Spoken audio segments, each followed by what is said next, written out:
Ya, selamat malam Pak Pendeta dua-duanya. Ini sudah tengah malam ya kita nih. Tapi nggak apa-apa lah. Memang mungkin panggilan kependetaan kita urusan-urusan gereja selesai baru kita bisa ngobrol begini ya. Terima kasih lah gitu. Pak Lius. Pak Lius ini sudah berapa lama di sini Pak Lius di Anambas ini? Berapa ya? Serah terima 4 November. Serah terima 4 November 2018. Berarti aduh, 3 tahun. 3 tahun lebih lah. 3 tahun. Desember, Januari, Februari, Maret, April. Ya 5 bulan, 3 tahun 5 bulan. Sebelumnya di mana? Sebelumnya Kalbar. Kalbar. Wow. Aku pernah ke sana tuh. Dunianya beda ya. Beda. Bener, aku pernah ke sana tuh off-road ya. Ya. Sekarang mainnya laut gitu. Mainnya off-road di laut. Off-road di laut. Nah, kan kalau di Kalbar kalau aku punya pengalaman kalau di dekat sawit-sawit panas juga ya. Ya. Di dekat pantai juga kan panas tuh Pak Pendeta. Iya. Ya. Wah, rupanya Pak Pendeta ini senang tempat yang panas-panas. Kalau di Kalbar itu kebetulan di Tumbang Kiti itu di pos Pelkes saya pegang 4 pos waktu itu. Eklesia Sukadamai, Kaliampu, Evata Kaliampu, Anugerah Seraka sama Tali Takum Beringin. Itu Oh, dia belum sawit. belum sawit. Setengah kalau dari Serengkah ke Beringin itu sudah baru mulai sawit. Waktu itu kalau Serengkah waktu itu anti sawit. Oh. Waktu itu ya. Waktu itu.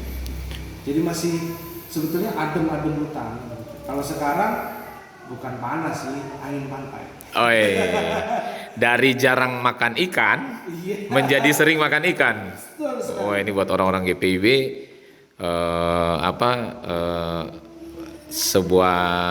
sebuah perpindahan yang tantangan baru ya gitu. Sekarang mungkin karena sering makan ikan jadi kangen makan ayam kali ya.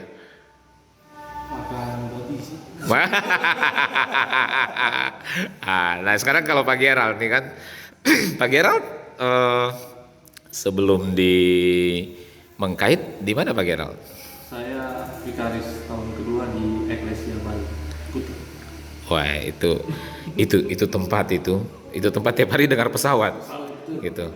Sekarang tiap hari lihat kapal laut. Apa sih namanya? Pompong. Aduh itu pompong. Pak boleh tahu Mengkait itu saya itu lihat Mengkait ya. Itu kan pulau maaf kecil ya dari utara. Tapi penduduknya itu kayak penuh di situ gitu. Itu mungkin karena Pak Gerald di sana sudah 4 tahun ya Pak ya. 4 tahun 3 bulan. Mungkin Pak Gerald tahu emang dulu di sana kenapa sampai bisa mereka terkumpul di situ dan hampir 100% kalau orang luar bilang Nasrani ya, artinya Katolik dan Protestan ya. Iya. Itu kira-kira kenapa ya? Jadi sebenarnya Mengkait itu bukan pulau asli mereka. Gitu. Oh. Ya. Jadi pulau asli mereka itu ada di belakang namanya Pulau Kiau. Karena peperangan ilmu hitam. Peperangan Ilmu hitam. okultisme? Iya, betul sekali okultisme. Sehingga mereka banyak yang pindah dari situ. Dan akhirnya mereka menemukan satu pulau. Dan itulah Pulau Mengkait itu. Turun temurun. Mereka tinggal di situ. Oh begitu. Di Bali tuh dapat babi gampang ya Pak ya? Waduh. Tapi di Mengkait babi juga gampang nggak Pak? Di Mengkait itu pernah ada peternakan babi. Tapi Cuma setelah itu karena mereka terkena wabah kolera, akhirnya peternakan itu tidak ada lagi. tidak ada. Ya, Jadi kalau boleh dikatakan Pak Gerald setiap hari makan ikan nih. ikan. Kalau sayur gimana Pak sayur? Sayur itu agak sulit. Sulit? Ya, karena harus belinya di kabupaten. Halo pengusaha sayur. Harus menyeberang lautan. Mari jualan di Mengkait. Kalau Pak Gerald butuh sayur kan pasti yang lain juga perlu ya gitu. Waduh, oke. Nah ini kita ke Palius nih. Saya melihat ya Tarempa ini dia punya keunikan loh. Dia punya keunikan. Saya senang ini tempat, walaupun saya datang sehari kemarin, lalu pergi ke tempat Pak Gerald, balik lagi sekarang. Saya senang tempat ini.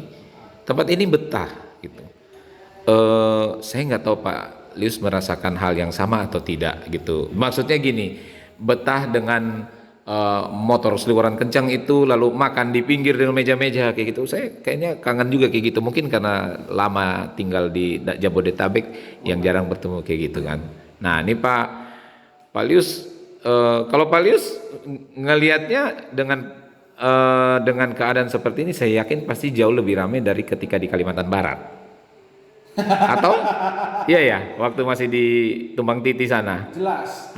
Jelas. Jadi apa tuh yang Pak Lius bisa bagi dengan Tarempa yang ada di sini, yang bikin gue betah juga di sini nih sampai sekian lama.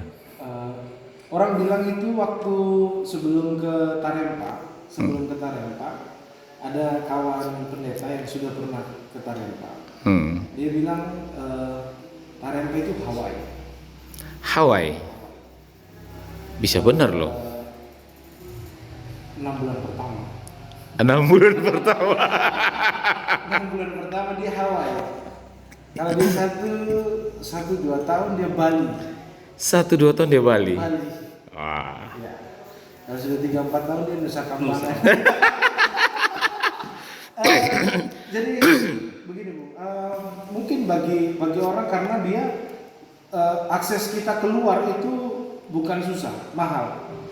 Akses keluar dia mahal. Betul. Jadi orang kalau tertahan di sini sepertinya irama ritme hidupnya ya begitu aja. Jadi bangun pagi kerja,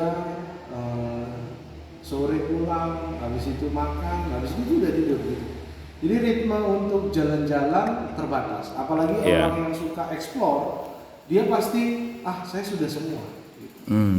Tapi sebetulnya yang bikin betah itu adalah Tarempa itu kalau cari udara sejuk ada. Kalau cari misalnya hiburan yang pantai ada. Begitu. Itu yang bikin dia nggak membosankan. Kalau kita mau cari adem ke atas, air terjun. Betul. Air terjun itu adem. Kemudian kalau mau mandi di pantai, ya otomatis lah. Pantai banyak di sini. Mau yang air asin aja, ada yang air asin campur air tawar, ada. Gitu. Jadi kalau orang bahasanya anak muda sekarang vibe-nya itu enak gitu. Vibe-nya enak gitu. Jadi bukan apa ya? Bukannya nggak betah di sini. Kalau orang berpikirnya saya pengen keluar menikmati fasilitas, mungkin iya. Tapi kalau saya berpikir vibe-nya enak. Vibe-nya ya. Vibe-nya enak. Jadi santai. Segala sesuatu bisa diatur lah. Bisa dikondisikan. Jadi Tapi kalau dibilang betah, tapi kalau yang saya lihat nih kayaknya ini muka capek kan, bukan banyak berpikir apa gitu ya? Enggak ya? Oh enggak. Daihan. Terkurasnya memang karena saya jarang keluar. Jarang keluar ke mana namanya? Keluar itu. Jadi mulai dari hari Jumat kan kita sudah naik kapal. Betul. Sabtu lagi naik kapal. Minggu lagi naik kapal. Besok lagi naik kapal. Jadi sudah karena jarang naik kapal itu, jadi gelombang yang tadi itu lumayan melelahkan. Nah sekarang aku ke Pak Gerald. Pak, Mengkait itu menurut saya indah loh. Ketika saya berbicara dengan adik-adik di sana gitu ya, memang saya juga sedih sih ya, lihat mereka tamat SMP nggak bisa lanjutin karena ekonomi, dan ada alasan yang menurut saya agak memprihatinkan karena kadang ada yang orang tuanya nggak setuju juga ya gitu. Waktu Pak Gerard masuk di sana, bagaimana cara Pak Gerard beradaptasi sama lingkungan ya? Dengan bayangkan saja, anak mau ngelanjutin sekolah, itu harus minta izin orang tua kan gitu. Itu kan tantangan tersendiri. Nah, cara penyesuaian berkomunikasi sama mereka bagaimana? Karena saya lihat anak-anak muda ini tadi kan ketika acara pelembagaan terlibat banyak banget gitu. Saya panggil mereka pemuda, mereka bilang enggak, kita panitia. Wow, keren. Nah, boleh Pak berbagi, Pak? Iya. Sebenarnya itu ketakutan besar. Pertama dari orang tua. Karena kenapa? Karena anak-anak ini dididik secara Kristen. Oh, Nah, ketakutan orang tua adalah ketika mereka keluar dari pulau tersebut. Sebenarnya ada beberapa orang-orang tua mengatakan, kami kalau saja kekristenan terlambat masuk, kami sudah muslim. kalau kekristenan terlambat masuk sudah Masuk ke suku mereka, datang untuk ini, kami sudah muslim. Oh. Karena kami itu dari agama suku, kami langsung masuk Kristen. Oh. Sehingga ini yang terus menerus menjadi pemikiran orang tua. Kira-kira anak saya itu bisa aman tidak ketika dia keluar dari Mengkait? Apalagi di Mengkait itu untuk pendidikan TK, SD, SMP, SMA harus melanjutkan ke kabupaten. Harus jauh dari orang tua ya. Jauh dari orang tua. Nah, itu yang menjadi permasalahan mereka. Tetapi seiring waktu saya coba menjelaskan ke mereka bahwa anak-anak ini mereka harus punya masa depan. Ya. Tapi memang ada beberapa orang tua masih takut untuk itu. Oh. Karena memang ada beberapa kejadian yang terjadi, anak disekolahkan keluar, tapi ternyata dia tidak bisa bertanggung jawab untuk hal tersebut. Sehingga ini juga menjadi pertimbangan mereka. Tapi banyak juga anak-anak yang berhasil. Oh begitu. Ya. Sehingga yaitu komunikasi itu yang terus dilakukan dan selalu menunjukkan mana anak-anak yang berhasil dengan mereka punya tanggung jawab. Nah, hal yang faktor yang lain adalah masalah pembiayaan. Iya, Ekonomi ya. Ekonomi. Karena biaya hidup di Tarempa itu sangat besar. Waduh. Jadi Pak Lius ini biaya hidupnya besar ini. Lalu. Kenapa besar? Karena ketika mereka sekolah di Tarempa, mereka harus nyewa, harus ngontrak, Kos. ya. Belum lagi jarak sekolah mereka itu jauh di atas. Mereka harus sewa ojek. Oh. Belum lagi biaya makan, Oh. biaya makan mereka. Belum lagi kalau ada tugas-tugas. Nah, ini yang menjadi pergumulan juga sebenarnya dari orang tua. Oh, ini mungkin karena dibilang Hawaii kecil tadi itu ya. Jadi mahal. Oh begitu Pak Lius ya.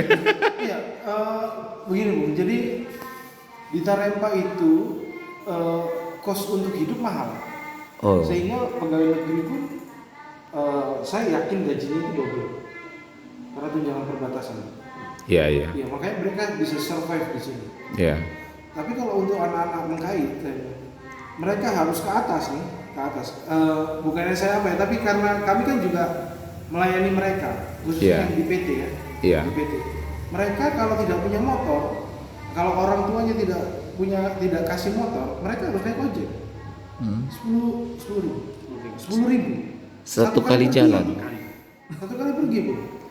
Itu kos. Kalau kita bilang hari aktif mungkin sekitar 20 hari ya. 20 hari kali 20 itu baru untuk pergi ke sekolah. Belum kos, belum lagi makan. Belum ke sekolah, ATK-nya. dan sebagainya. Aduh. Iya, memang mahal ya. Oke, Pak Gerald. Ini kan kalau saya mengikuti rombongan sekarang ini kan kita singgah di tempatnya Pak Lius ya di Tarempa, lalu kita laut. Jadi dari bandara apa namanya? Letung naik laut ke sini, lalu ke Pak Gerald punya tempat di Mengkait sana, hampir samalah 3 jam juga laut lagi gitu kan. Berarti Pak Gerald ini angkutan umumnya ini tidak ada yang bisa setengah jam sampai ya Pak ya. Semua 3 jam gitu. 3 jam. Mungkin bisa bikin ibadah keluarga kali di atas kapal itu. Oke Pak Geral, sebagai pendeta yang ditempatkan dengan tantangan yang tadi, ya kita juga tahu bahwa pendeta kita itu bukan hanya ditempatkan dalam keadaan seperti itu, tapi ini adalah pulau-pulau yang dikatakan pemerintah terdepan. Saya nggak mau bilang terluar ya, terdepan gitu. Kebanggaan apa sih yang ada bekerja di pulau terdepan itu? Tidak semua orang bisa. Tidak semua orang bisa, betul. Bangga juga ya. Sama, saya juga sampai ke sana tidak semua orang bisa sampai pulau ini, jadi saya merasa bangga. Kecuali nanti sudah banyak orang gitu. Boleh tahu harapan Pak Pendeta untuk pulau itu ke depan tuh mimpinya mestinya kan tadi dikatakan bahwa SMP sampai SMP, SMA kan harus ke Tarempa itu. Mimpinya mestinya ke depan tuh masih bisa diperbaiki apa-apanya gitu kira-kira. Kalau dalam pemikiran saya, yang pertama tentunya pendidikan gitu. Karena SMA itu hal yang penting Ya. bagi mereka untuk masa depan. Ya. SMA dan kemudian wisata itu menjanjikan. Wisata. Iya. Jadi sebenarnya Mengkait ini sudah digadang-gadang untuk menjadi desa wisata oleh pemerintah Kabupaten Anambas. Hanya saja belum terrealisasikan. Wait.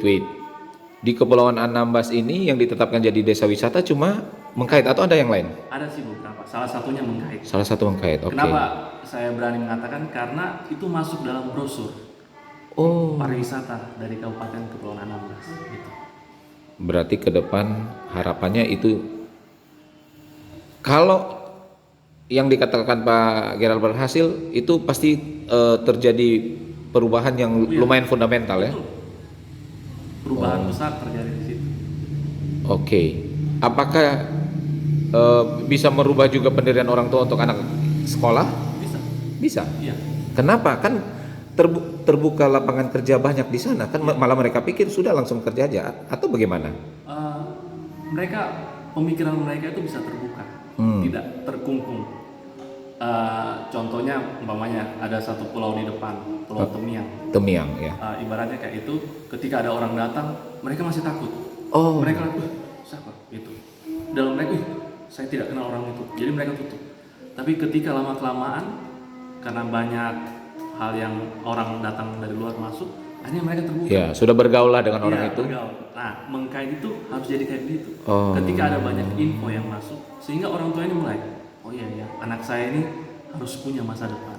Sehingga Berarti harus banyak orang datang Mengkait. ya, Salah satu ya untuk bisa membuka wawasan wawasan mereka. ya. Oh. Nah, sekarang kan pergi ke Mengkait, salah satu kota besar yang bisa mensupport itu kan Tarempa. Pak Lius langsung ketawa. Kalau kota wisata di sana Pak Lius, berarti ini kan jadi hub, kota hub. Jadi kota di mana kota transisinya, kan gitu ya. Nah, kalau saya melihat dengan saya lihat lalu lintas yang ada, kapal pelni ada, dan kapal-kapal masyarakatnya ada gitu, kayaknya Tarempa punya masa depan lebih maju itu dari kacamata saya ya. Lebih maju untuk menjadi kota yang dibutuhkan oleh kota-kota kecil di sekitarnya atau pulau-pulau kecil di sekitarnya itu menjadi sangat primer atau bagaimana Pak Lius? Ini jujur bohong.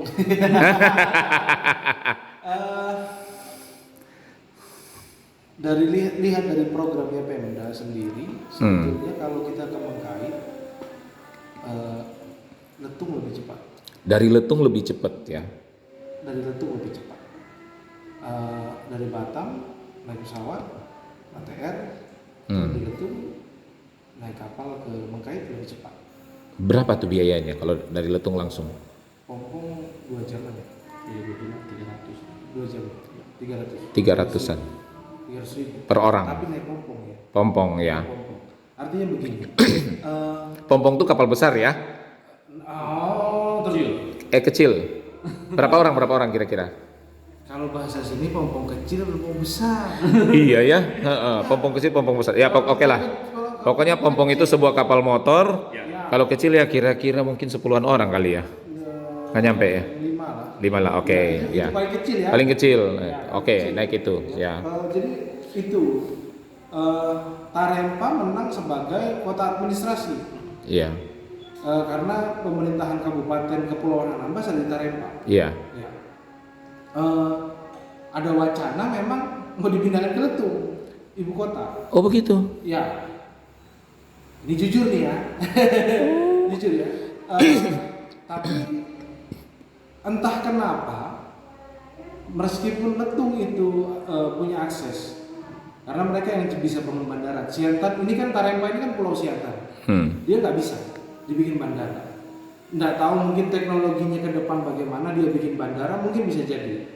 Tapi yang jelas menurut pengamatan yang ada dan ya ngobrol lah sama orang-orang di kedai kopi, pemikiran orang Siantan ini Tarempa ini terbuka sehingga mereka itu alasannya kenapa jadi kota administrasi waktu diresmikan jadi kabupaten. Oh begitu. Ya.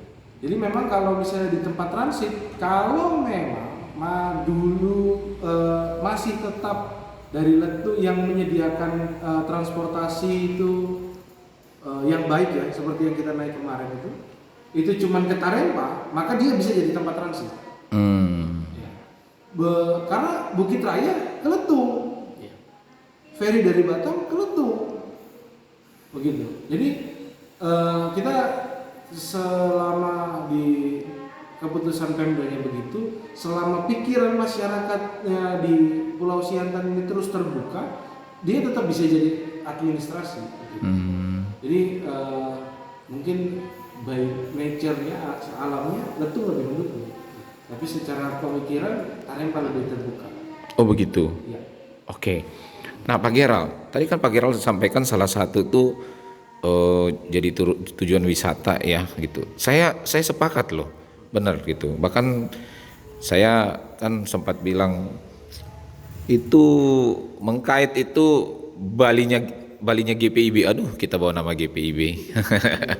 Balinya GPIB gitu kan. Biar supaya banyak yang datang ke sana. Tapi memang sana tempat indah. Ya. Lautnya bersih segala macam gitu. Ya mudah-mudahan itu sampai kesampaian ya gitu. Nah, itu tempat kan sudah penuh Pak penduduk tuh. Tadi kan pelembagaan tuh saya dengar tuh jumlah kakaknya berapa ya? 139. Nah di sana kan ada Katolik ya gitu, yang jumlahnya mungkin rada mirip-mirip kali ya. Oke. Kemungkinan bertambah kakak itu kan pasti bisa mungkin, tapi kayaknya kalau lihat dari tempat itu, apalagi disampaikan bahwa untuk menguburkan orang sudah mulai harus dipikirkan, dialihkan karena kita jalan-jalan di samping kiri kanan kuburan. Itu otomatis dalam waktu, jangan berpikir bahwa dalam waktu singkat akan banyak ini ya, akan banyak kakak baru kan kira-kira kan. Berarti pendeta yang bertugas di sana itu kerja beratnya dia yang sekaligus keuntungan, karena itu dia bisa berjenjang kan, langsung tidak datang orang baru harus start dari nol lagi kan. Itu kerja beratnya dia adalah merubah pola budaya yang ada di sana kayaknya ya. Itu. Nah, ini kan Pak Geral sudah 4 tahun nih. Kalau ada pendeta baru masuk di sana, itu bagusnya laki apa perempuan untuk bisa adaptasi yang kayak gitu. Ini susah nih kan? Itu. Oke. Nah, ini kan gender. Nah, jadi gini, saya kan belum selesai. Kalau laki gitu, sebaiknya yang diperhatikannya bagaimana, yang perempuan sebaiknya diperhatikan yang gimana, kan nggak gender. Oke, coba. Iya, apa ya? Kalau yang pertama memang Mengkait itu sangat padat. Sangat padat sekali. Sehingga pernah berbicara dengan beberapa tua-tua Mengkait dan juga pemerintah desa. Bagaimana Mengkait ke depannya?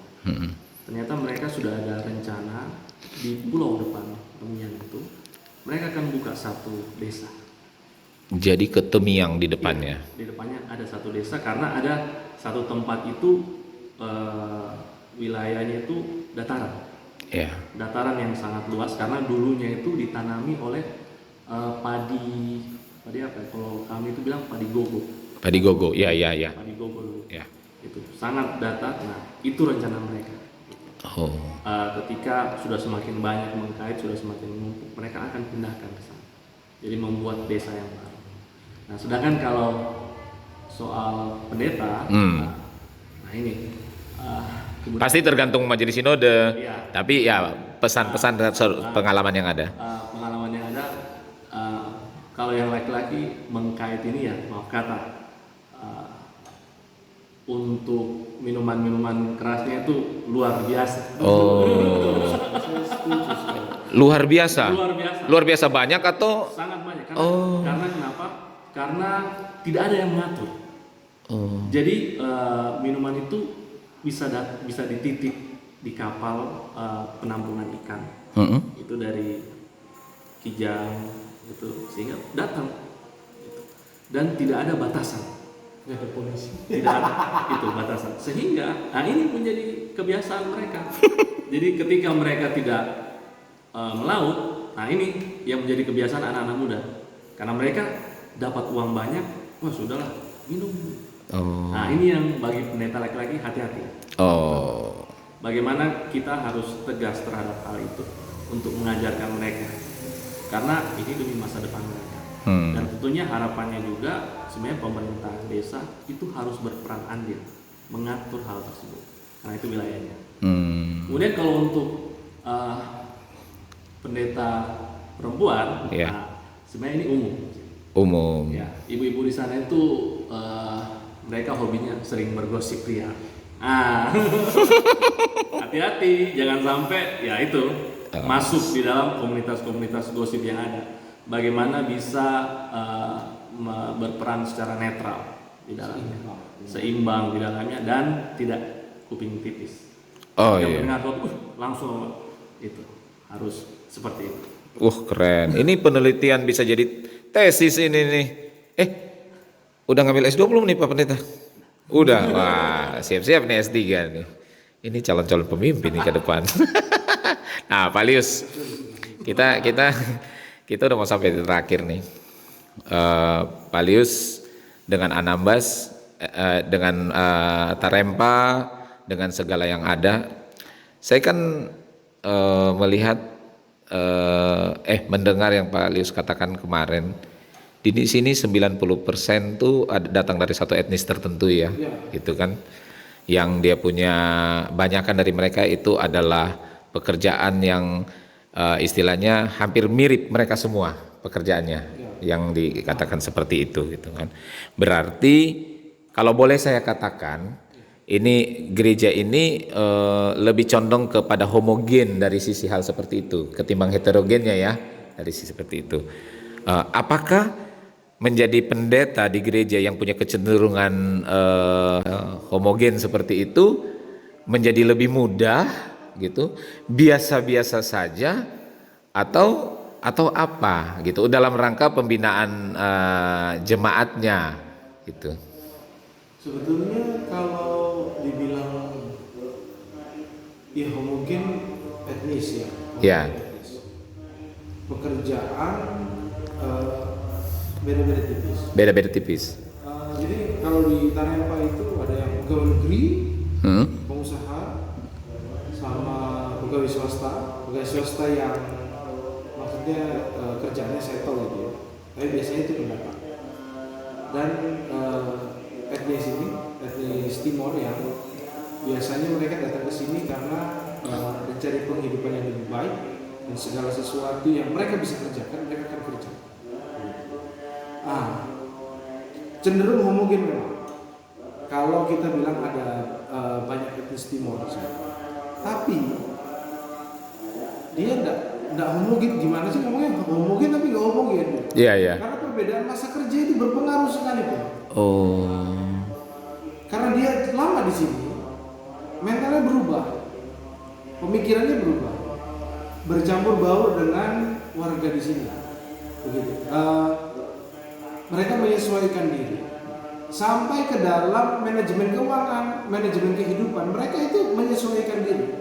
Nah, itu akan beda dengan orang yang baru datang. Itu tampak sekali.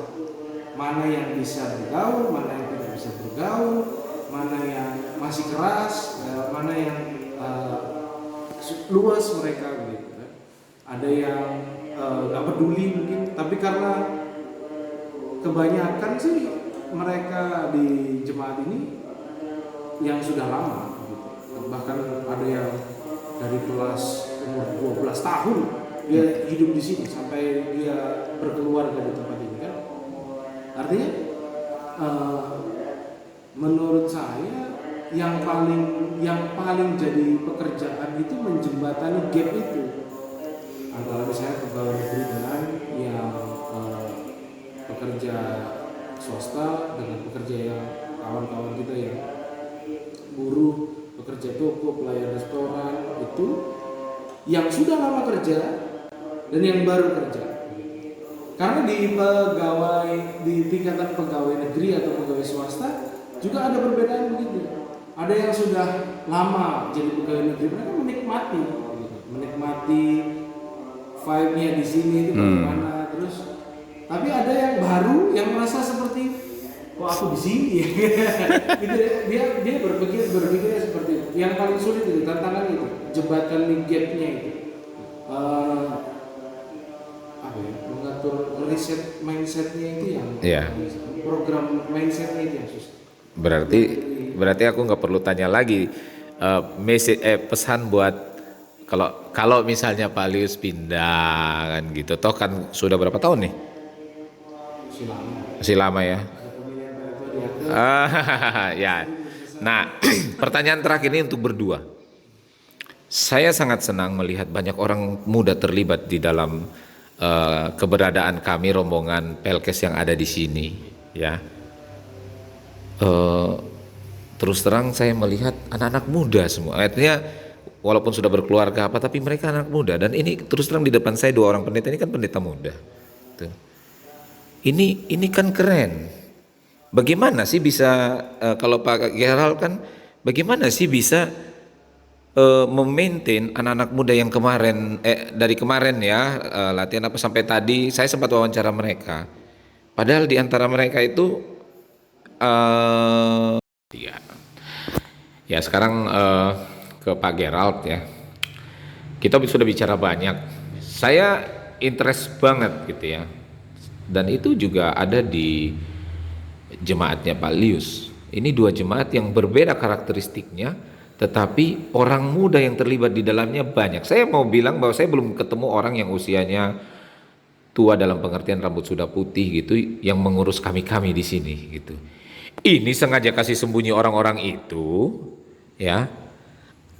Mereka ada tapi Bapak istirahat aja dulu nih, rombongan dari Jakarta mau datang nih, kita biar kelihatan orang muda, atau memang sudah dari awal itu karena hasil dari, bukan hasil ini bicara jasa ya, hasil dari pola bina GPIB yang diterapkan di sini, anak-anak muda itu ini mau terlibat. Kalau Pak Gerald kan saya melihat anak-anak yang putus sekolah itu tadi ya, yang kita bicarain itu terlibat. Nah Pak Gerald, kok bisa ya Pak Gerald? Ya, resepnya apa tuh kira-kira? Kan di sana saya lihat orang tua banyak tuh nelayan-nelayan itu. Resepnya gimana tuh Pak? Nggak ada resep.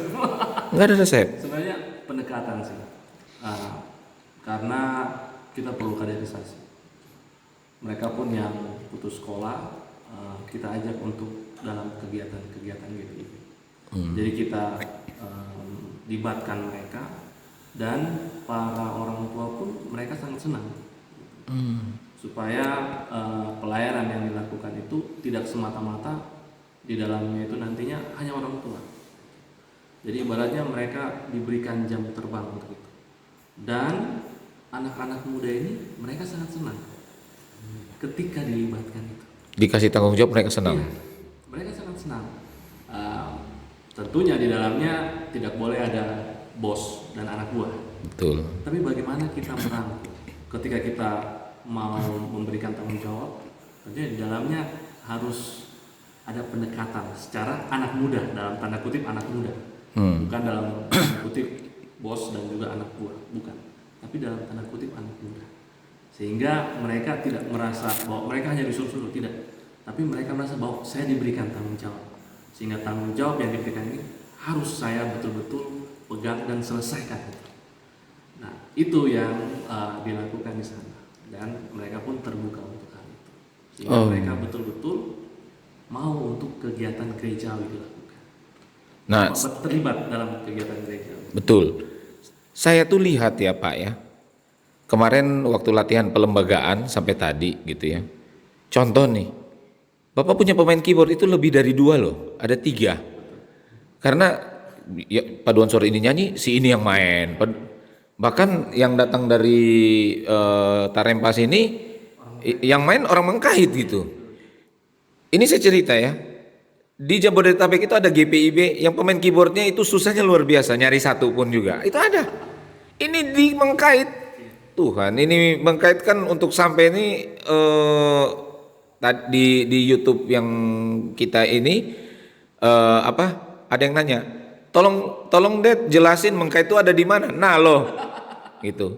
Kok bisa punya kayak begitu yang katanya otodidak semua gitu kan? Itu bagaimana Pak Geral bisa mereka terkumpul kayak gitu?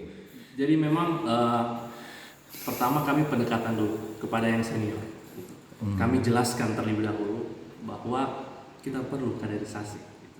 Artinya anak-anak muda yang mereka memiliki talenta untuk bermain musik itu harus kita ajarkan. Dan ini disambut baik oleh yang senior. Dia mengatakan, oh iya sangat perlu. Gitu. Karena siapa lagi yang akan melanjutkan? Jadi memang di Mengkait ada beberapa anak yang diberikan talenta untuk bermain musik, dan ketika pun mereka diajar secara otodidak tentunya, mereka pun main, diajarkan, dan juga kadang-kala mereka coba untuk mendengar dari YouTube untuk beberapa lagu, sehingga itu yang terjadi. Tapi untuk pendidikan formal musik itu mereka belum sama sekali. Wajar lah ya, karena lokasi kan ya, betul. Tapi itu menurut saya sebuah hal yang tidak umum juga. Mungkin di GPIB lain ada ya yang kayak gitu. Tapi untuk Mengkait, saya nggak bilang itu daerah terisolasi. Gitu. Tapi ya mestinya orang-orang yang nonton ini datang ke Mengkait ya, ya kan? Ya bagaimana kalau kita tantang mereka ya? Nanti saya akan kasih lihat di sini indahnya Mengkait supaya mereka datang. Nah, gitu dong. Ini Pak Bos nih. Ya, jadi itu pertanyaan yang sama. Saya melihat kami dilayani di sini oleh teman-teman sekerjanya Pak Lius. Itu anak-anak muda. Badannya gempal. Tadi ada yang ngantar saya keliling gitu, lihat batu lepeh ya.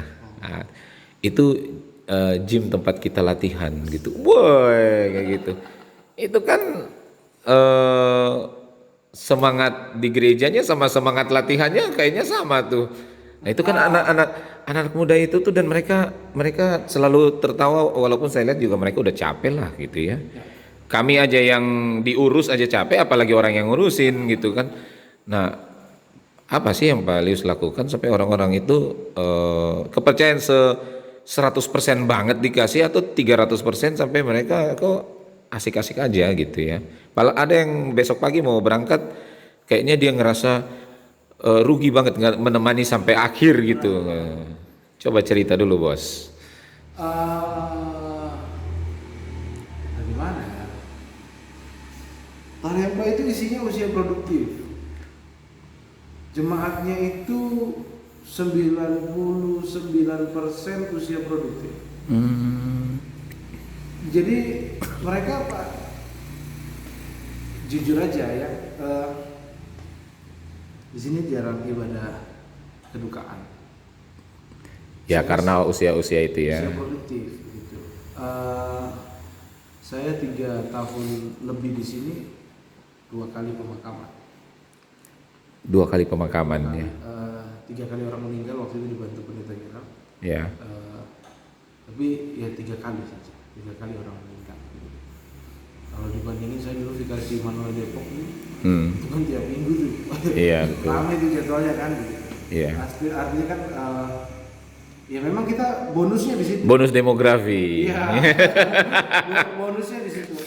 Jadi begini Bung.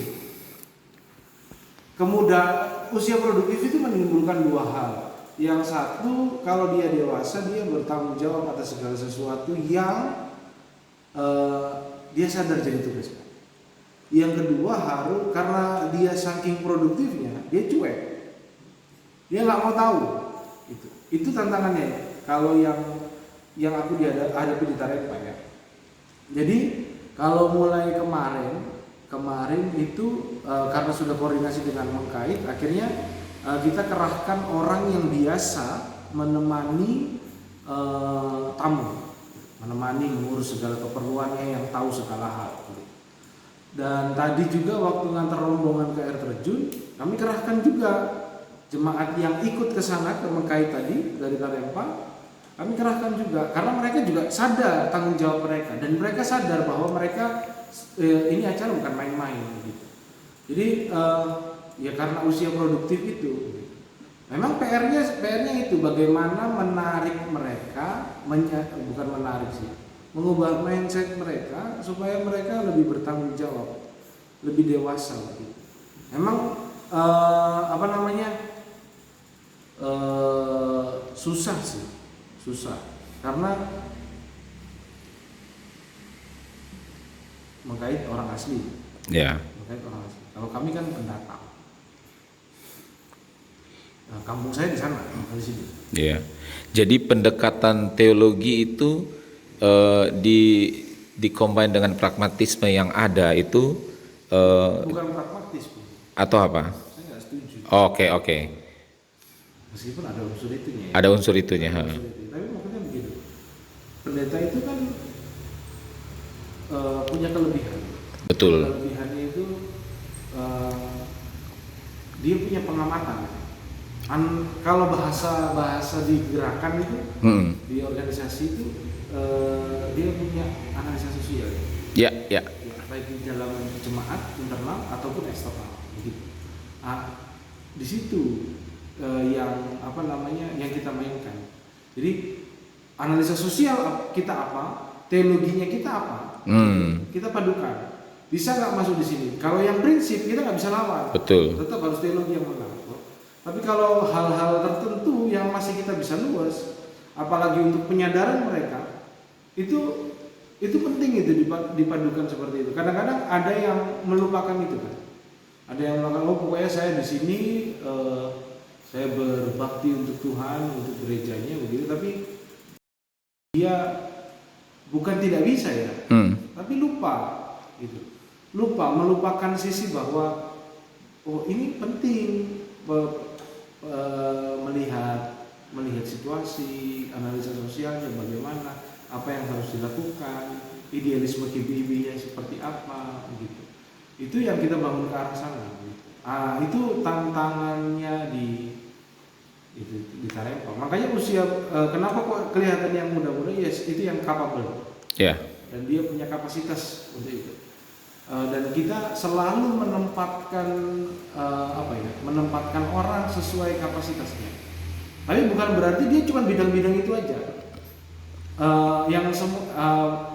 Kita sempat bicara tadi kaderisasi. Itu harus berjalan. Saya iri lihat Mengkait. Kalau tadi ada mantan penatua diaken. Diaken dan penatua, dan mantan diaken penatua mempersembahkan pujian. Banyak. Ya, regenerasi berjalan, begitu kan? Dan yang sekarang muda-muda semua ya? Sekarang yang muda, ya kan? Kita kan sering SMJ bareng, kan? Betul. Yang senior ada, tapi yang muda ada, gitu. Dan saya bilang, kayak begini ya. Kan tidak bisa diterapkan di Tarempa. Betul. Kalau saya bilang iri, jelas iri dong. Karena suku asli, ya kan, pendatang tinggal di situ. Kita enggak, pendatang, gitu kan. Pendatang, terus mereka harus dibangun lagi kesadaran. Kalau di Mengkait itu saya sukanya karena saya lahir di situ, saya memiliki gereja itu, apapun yang terjadi dalam gereja itu saya bertanggung jawab. Ini enggak ada. Saya asal gereja GPID.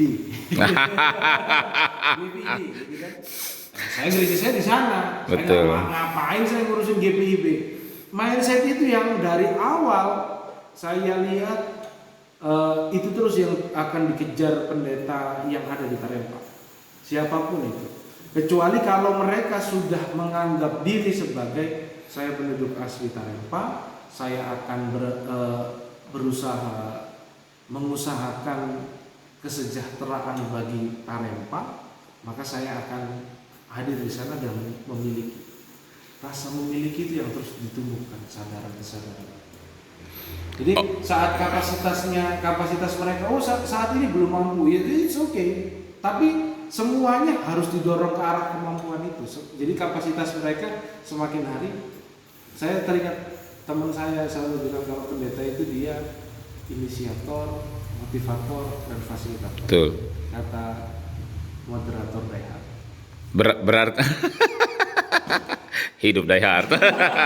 Berarti kita sepakat sama-sama ya bahwa apa yang diletakkan oleh gereja kita GPIB intergenerasional sebenarnya sudah dilakukan di sini, ya kan? Nah, kalau Pak Lius cerita tadi tentang iri dalam tanda petik ya, tantangan ya di Mengkait. Tadi ada mantan presbiter itu diundang nyanyi segala macam. Kan ini sudah terjadi peralihan generasional dan itu tidak ada riak ya. Dan ternyata Pak Gerald bisa menyampaikan itu dengan lugas tadi. Pak Lius juga di sini yang tadi saya katakan banyak orang muda. Ya memang karena kondisinya bonus demografi itu kan kondisinya seperti itu. Tapi test case itu dilakukan di daerah yang di luar Jabodetabek gitu, ternyata ya bisa. Jadi bukan sesuatu hal yang harus luar biasa mendapat tantangan karena ini intergenerasional nih. Generasi kan banyak, bisa generasi umur, bisa generasi lintas macam-macam kan gitu. Ini Aku ini bukan boleh. Sebenarnya tergantung sudut pandang aja kita mau memandangnya seperti apa. Jadi kalau kita bilang Mengkait, saya iri dalam arti positif ya, karena regenerasinya mantap.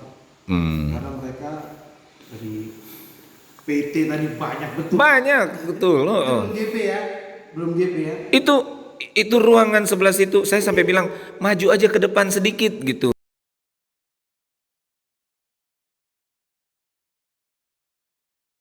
Langkah aku langsung bilang. Orang tahan di luar.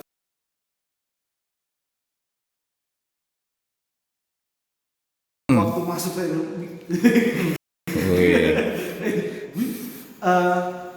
kalau Tarempa dia bukan patah, memang agak kosong di usia remaja PTGP.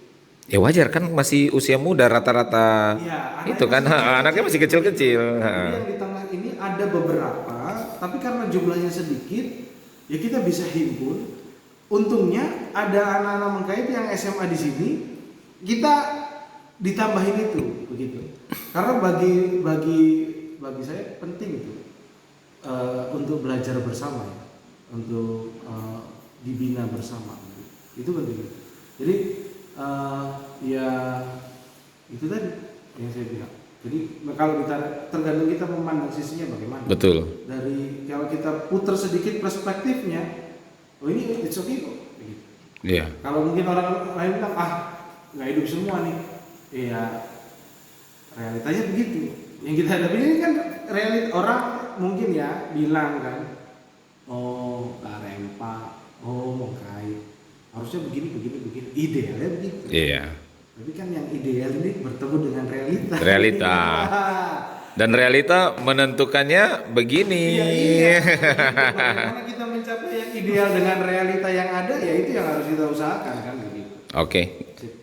Terima kasih nih. Gue senang nih berbicara dengan orang-orang hebat. Menurut gue hebat.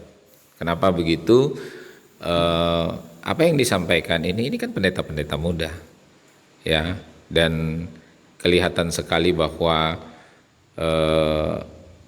membuat membuat kepala sakit itu jadi senang gitu kan. Terima kasih sudah mau ngobrol-ngobrol di sini dan benar kan kita nggak nanya hal-hal aneh kan gitu kan. Aku ingin mendalami apa yang ada dari sisi kependetaan yang ada di sini dan ternyata kita berbicara saya mendapat banyak pelajaran di sini ya. Saya bukan pendeta tetapi masing-masing kita punya pengalaman untuk saling berbagi. Oke, terima kasih komandan.